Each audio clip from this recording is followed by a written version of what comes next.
NUDA పరిధిలో ఉండే శాసనసభ్యులతో ఈరోజు నుడా చైర్మన్ శ్రీనివాసరెడ్డి మరియు శాసనసభ్యులతో డిస్కస్ చేయడం జరిగింది. గత ప్రభుత్వం చేసిన అనేక అవకతవకలు అంటే రాష్ట్ర ఆర్థిక వ్యవస్థని స్పాయిల్ చేయటమే కాదు, 10 లక్షల కోట్లు అప్పు చేయటమే కాదు, ఇటు అర్బన్ అథారిటీస్ని కూడా మొత్తం నిర్ణయం చేశారు. అటు కావల్లో ఒక లేఅవుట్ తీసుకుంటే అక్కడ అదే ఇప్పుడు యాక్చువల్గా వాళ్ళందరూ విజిలెన్స్ ఎంక్వైరీ ఏమని అటు కావలి ఎమ్మెల్యే, కందుకూరు ఎమ్మెల్యే మరియు నెల్లూరు రూరల్ ఎమ్మెల్యే కావచ్చు, సర్వేపల్లి ఎమ్మెల్యే గారు కూడా ఇమీడియట్గా వేయండి అంటే వెంటనే సెక్రటరీ గారితో కూడా మాట్లాడటం జరిగింది. సెక్రటరీ గారు కూడా ఇమీడియట్గా మన యొక్క వీసీ జాయింట్ కలెక్టర్ గారిని రిపోర్ట్ పంపిస్తే వెంటనే వేస్తామన్నారు. ఇమీడియట్గా దాని మీద వేసి 15 రోజుల్లో, ఎందుకంటే ఖర్చు నిజంగా అక్కడ పని చేసిన దానికంటే ఎక్కువ డబ్బులు పే చేశారు. శాసనసభ్యులు చెప్పేది ఏంటంటే డబ్బులు 26 కోట్లు పే చేశారు, కానీ అక్కడ జరిగిన వర్క్ 10 కోట్లు కూడా జరగలేదు, 15 కోట్లు కూడా జరగలేదు అన్నారు. ఇమీడియట్గా దాని మీద యాక్షన్ తీసుకుంటాం.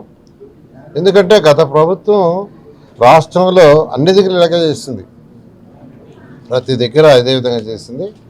దీని మీద చేసాం. తర్వాత యాక్చువల్గా ఇవాళ ఎమ్మెల్యేలతో వాళ్ళందరితో మాట్లాడటం, వాళ్ళ సమస్యలు డిస్కస్ చేసాం. ఎల్ఆర్ఎస్ ఇచ్చాం. శాసనసభ్యుల యొక్క కోరిక మేరకు ఎల్ఆర్ఎస్ క్లియర్ చేసాము.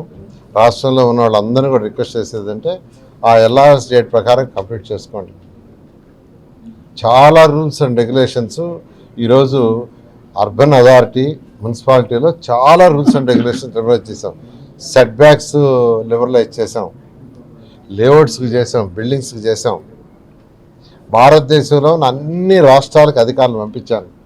అన్ని రాష్ట్రాల్లో రూల్స్ రెగ్యులేషన్ తెప్పించాం.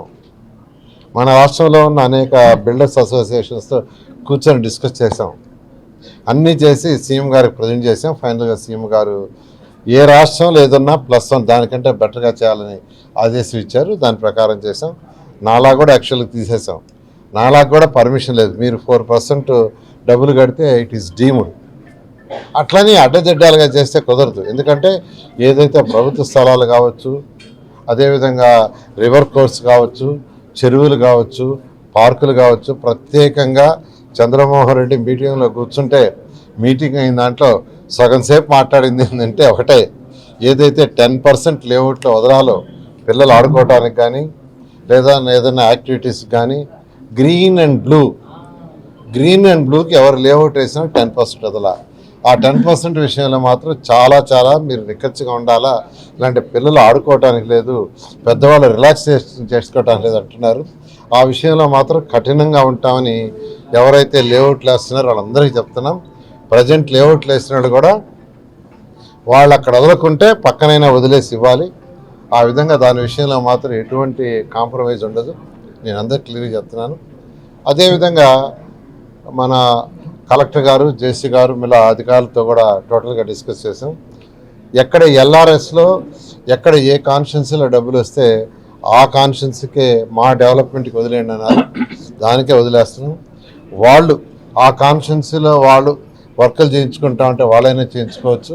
వాళ్ళ దగ్గర మ్యాన్ పవర్ లేకుంటే నుడా వాళ్ళు అయినా చేసి పెడతారు.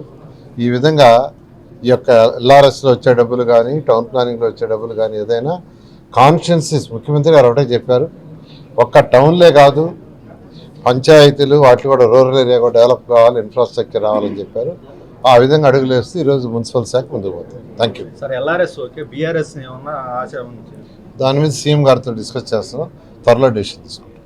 Thank you.